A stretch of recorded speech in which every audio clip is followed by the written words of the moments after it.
He was born into wealth and power. She came from struggle and sacrifice. A cold contract forced them into marriage. But what started as a lie turned into something neither of them expected: betrayal, heartbreak, and a love that had to survive. The truth. This is the story of how a millionaire's cruel lesson led to the rise of a new legacy.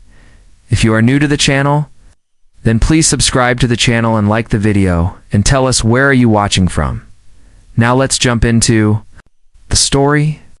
Colin Aldridge had never heard the word no. It's not once in his 28 years. His suits were tailored, his cars were custom. His mistakes were always cleaned up behind closed doors. Born into one of the wealthiest families on the East Coast, he was the only son of Julius Aldridge, owner of Aldridge Freight and Logistics. The family business stretched from coast to coast, built on steel trucks and ruthless efficiency. But Colin was not like his father. Where Julius saw discipline and hard work, Colin saw boredom and burdens.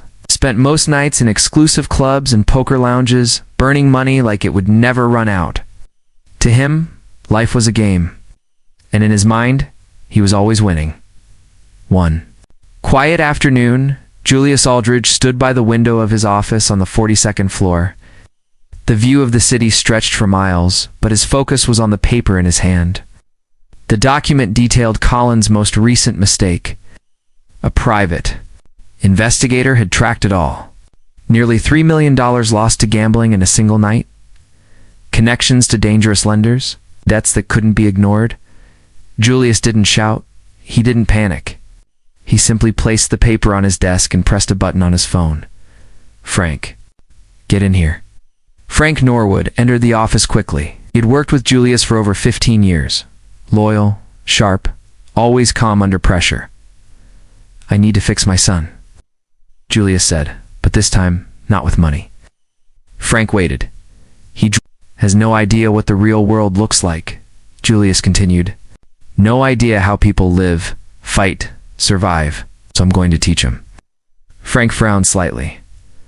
I want you to find someone, Julius said. A woman. Someone Colin would never choose. Someone who represents the very life he's always looked down on.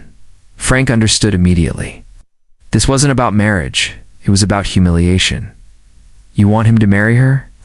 Yes, Julius said, and make it legal.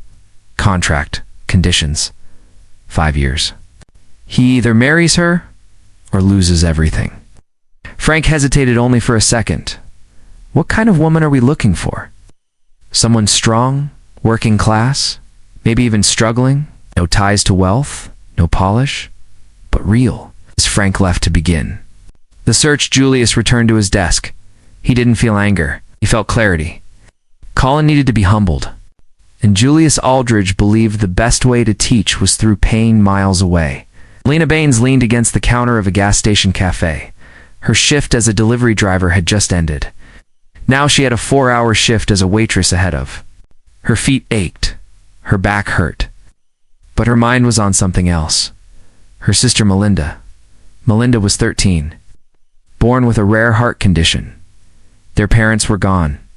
A car crash had taken them both 4 years earlier. Alina had dropped out of nursing school the next day. Melinda had no one else. The bills never stopped coming.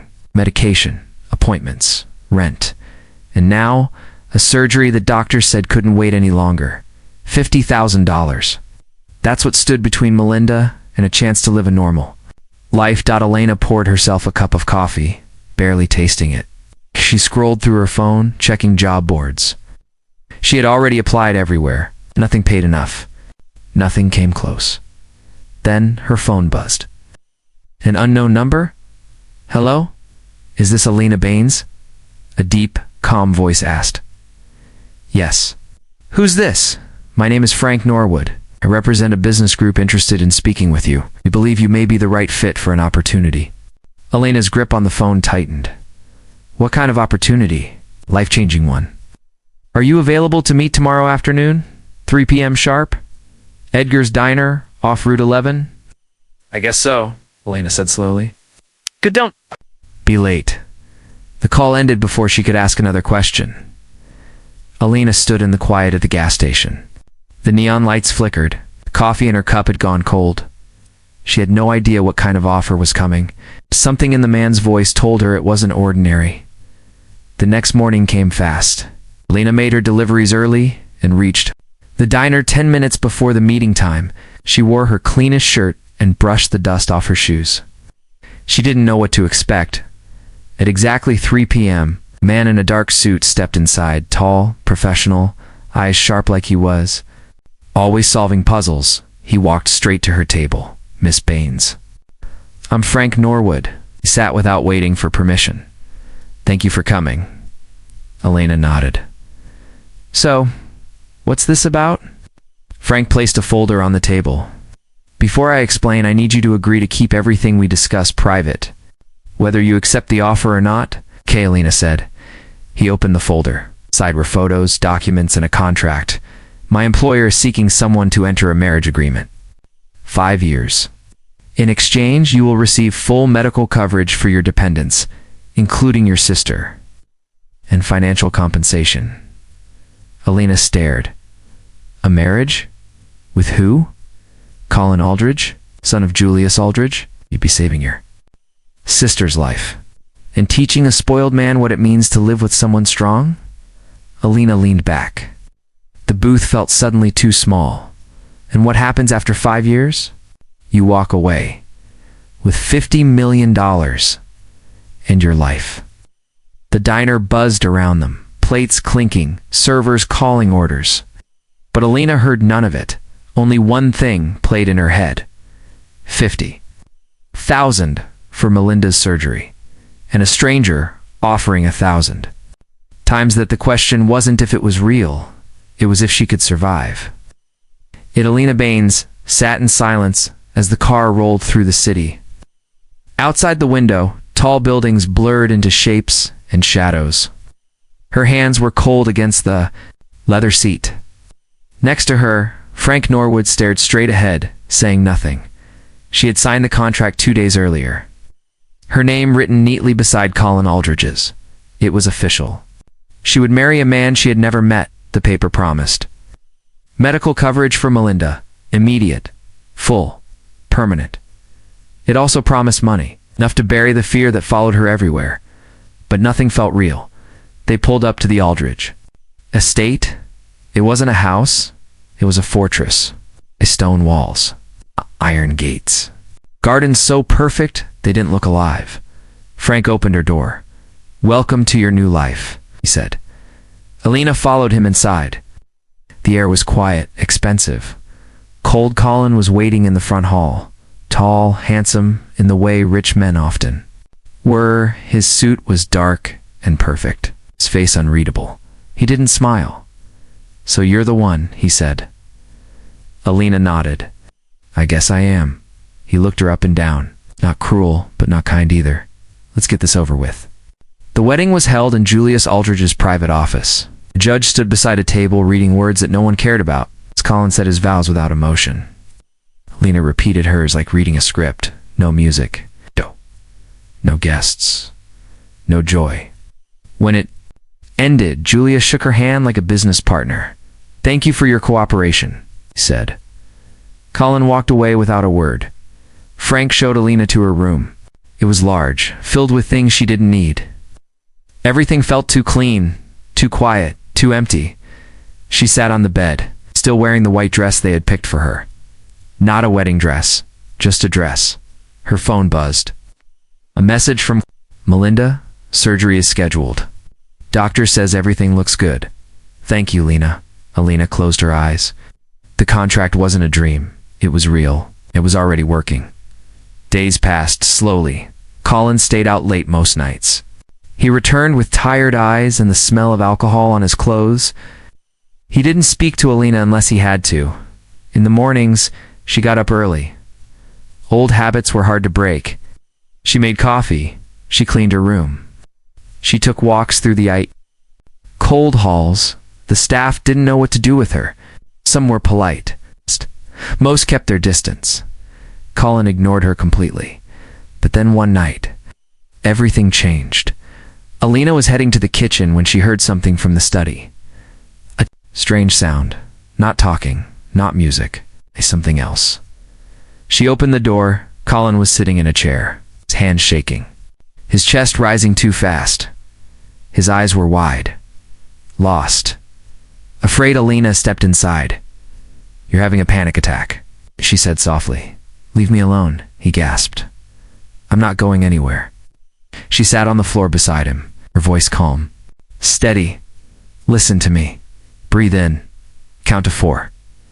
Now hold. Now out. We'll do it together." At first he didn't listen, but slowly his breathing began to slow. His hands stopped trembling. After several minutes, the silence returned. Not sharp, not scary, just quiet. "Why did you help me?" Colin asked. His voice was barely more than a whisper. "Because you needed help," Alina said. He didn't respond. She stood and walked to the door. "Good night," she said. He didn't say it back. But the next morning, he nodded when they passed in the hallway. That was new. Days turned into weeks. The distance between them grew smaller, slowly, carefully. Colin asked her one morning if she liked to read. She said yes. He handed her a book. "My mother liked this one," he said. "I never read it." Another night, they watched a storm from the balcony. Neither spoke. But they stood side by side. Alina began to see pieces of someone different beneath Colin's silence. Someone tired, someone lonely, someone unsure of who he was. And Colin began to see someone stronger than he'd expected. Someone who worked hard, who stayed kind, who never asked for anything. One evening, he found her in the kitchen making tea. "You don't belong here," he said. "I know," she replied. He paused. "But you're not going anywhere, are you?" "Not for 5 years," he nodded. "Good." Neither of them said what they meant. The contract still lived between them, but something else was beginning to grow, a quiet understanding, a soft trust. Neither of them saw it clearly yet, but it was there. And one day, it would change everything. The sun was just rising when Alina stepped into the large kitchen, the marble floors still cold under her feet. She had found comfort in the quiet mornings. They gave her time to breathe, to think, and to remember why she was there. Melinda was healing. Her surgery had gone well. Her smile had returned. The updates came daily from the nurse who stayed with her. Each message reminded Alina that the deal had saved a life, and that made the discomfort worth it. Colin entered the kitchen. Without warning, he wore a simple shirt and jeans. His hair was messy. He looked different, softer somehow. "You're always up early," he said. Alina nodded. Old habits. He poured himself a cup of coffee. For the first time, he didn't walk away. Instead, he leaned on the counter across from her. "How did you end up here?" he asked. Alina hesitated, then answered, "I dropped out of school after my parents died. I worked whatever jobs I could. Driving, waiting tables. My sister needed care, so I kept going." Colin was quiet for a moment. "You wanted to be a nurse?" "I wanted to help people," she said, "but helping Melinda came first." He nodded slowly. "You gave up your dream." Alina looked at him. "Sometimes you don't get to keep your dreams. Sometimes you trade them for what matters more." He didn't respond. But she saw something shift in his eyes that afternoon. Colin found her in the library. She had never touched the books before. Today she was searching for something to fill the quiet. "Teach me," he said suddenly. Alina looked up. "Teach you what?" "Anything. Work, schedules, whatever you do to survive. Want to know?" She studied his face. He meant it. "Why?" she asked. "Because you're better at life than I am," Colin said. "And I want to change that." The next day she showed him how to organize basic deliveries, how to read shipping invoices, how to handle tight deadlines. And late nights, they started small. But Colin listened, asked questions, made mistakes but kept trying. They took their first trip together 2 weeks later, a simple supply run to a nearby town. Colin insisted on helping drive even if only a short way. He stalled twice, hit a curb once, but he smiled through it. Never thought I'd sweat backing up a truck, he said. Welcome to real life, Alina replied. They stopped at a diner for lunch. No suits, no staff, no expectations, Colin said as he stirred his coffee. This is the first time I've felt useful in a long time. Alina didn't answer right away. She just watched him, not the heir of a fortune. Just a man. Trying after that trip, something changed. They spent more time together, reviewing delivery logs, calculating fuel costs. Learning how to run a business from the ground up, Colin surprised her. Not with grand gestures or promises, but with effort. Real effort. He fixed a printer when it jammed. He stayed up late learning route planning. He helped organize invoices and made fewer mistakes each week. One night, after a long day of sorting warehouse files, Colin leaned back in his chair. This is hard, he said. But I like it. Alina smiled. Hard things usually matter more. He looked at her. Really looked. You matter, he said. She didn't know what to say, so she didn't say anything. The next morning, a box of legal textbooks appeared. Outside her door, with a note, just in case you still want your dream, I'll help however I can. Her hands trembled as she held the note. No one had ever done that for her before. They kept working, learning, living. Their routines slowly merged. The silence between them no longer felt like distance. They shared meals, shared stories. Dora had a growing respect that neither expected then. One evening, as they reviewed a delivery schedule, Colin asked, "Why did you agree to marry me?" Alina froze. The words caught in her throat. Was it just the money? He asked. Not angry, just quiet. She nodded. First, yes. He looked down, then back up. And now? Alina breathed deeply. Now it's different. How different? She met his eyes. You're not the man I thought you were. He nodded slowly. You're not the woman I expected either, he said. The air between them felt still, like everything might change with the next word. But the word didn't come. Not yet. Instead, they stood, side by side. Partners in a strange beginning neither of them had chosen. The walls around them had started to break. Not with noise, not with force, but with something softer. Time, effort, and the growing possibility of something real.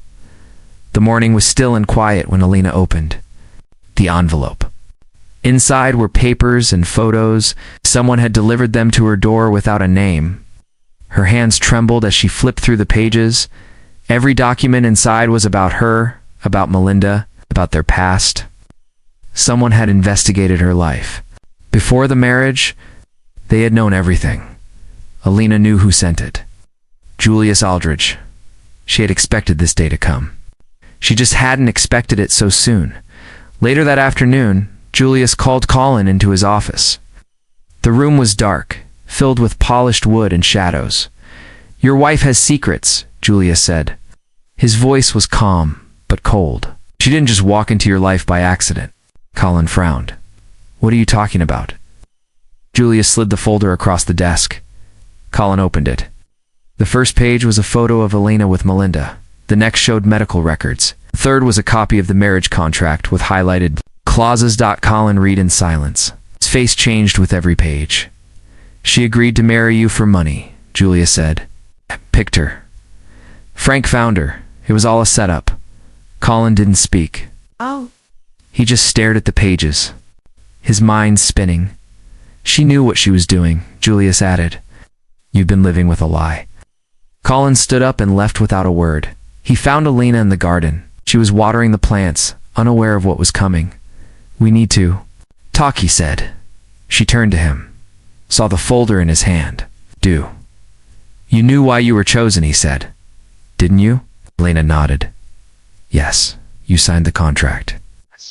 You agreed to marry me for the money. Her voice was steady. Yes, for Melinda. When were you going to tell me? I wanted to, she said, but then you changed. We changed. And I didn't know how to undo the lie without breaking everything. Colin's jaw tightened. So everything was fake. No, Alina said quickly. Not everything. What we built, the business, the partnership, the moments we shared. That was real? He turned away, hurt flashing across his face. You should have told me, he said. I was scared, she whispered. Scared that if you knew, it would all fall apart. He didn't respond. That night, the house felt colder than ever. Colin stayed in his room. Elena didn't sleep. The next morning, Colin sat in the study, staring at the folder again. He thought about the woman who had helped him breathe through panic. The woman who had taught him how to work, how to care, how to hope. He remembered the first time she smiled for real. The way she looked at Melinda. The way she believed in him when no one else did. Julius had planned this marriage to humiliate him, to teach him a lesson. But something unexpected had happened. Colin had grown, changed, and so had Elena. He knew his father wanted the marriage to end. To prove he had been right all along. That Colin was weak, emotional, easy to fool. Colin stood up and walked to Elena's room. He knocked. She opened the door slowly. Can we talk? He asked. She nodded and stepped aside. He sat down. On the edge of the couch, she waited. You made a choice, he said. A hard one, for your sister. I can't say it didn't hurt, but I can say I understand. Elena's eyes filled with tears. I didn't mean to fall in love with you, she said, but I did. Looked at her, his voice soft. I did too. They sat together in silence. Not broken, not perfect, but real. In the weeks that followed, Colin and Elena rebuilt what had nearly been lost. They chose to continue working together, not because of the contract, because they believed in the future they were creating. Julius tried to stop them. He threatened to cut them off, to ruin the business. But Colin stood firm. We'll build our own company, he said, without your name, without your money. And they did. 1 year later, Aldridge Baines Logistics opened its doors. A small warehouse, 3 trucks, a team built on trust and second chances. Melinda was healthy and back in school. Elena returned to her studies, working part-time and preparing. For a degree in business management, Colin took no shortcuts. He worked routes, filed paperwork, built client relationships, one delivery at a time. Their life wasn't perfect, but it was honest. One quiet morning, Elena stood in the office holding a letter. It was from Julius. Unopened, she walked to the shredder and fed it through. Some chapters were not meant to be reopened. As she turned, Colin entered the room holding 2 coffee cups? Early start? He asked. Always she smiled. We got the contract with Fairfield Medical, he said. They want us for all their statewide deliveries. Elena's smile grew. We're growing, slow and steady, Colin said, just like we planned. As they stood side by side watching the trucks roll out, they knew this was only the beginning. They had built something stronger than money, stronger than legacy. They had built a life based on truth, effort, and love that had been tested but never broken. They had turned a lie into a partnership, a contract into a commitment, and a lesson into a legacy of their own.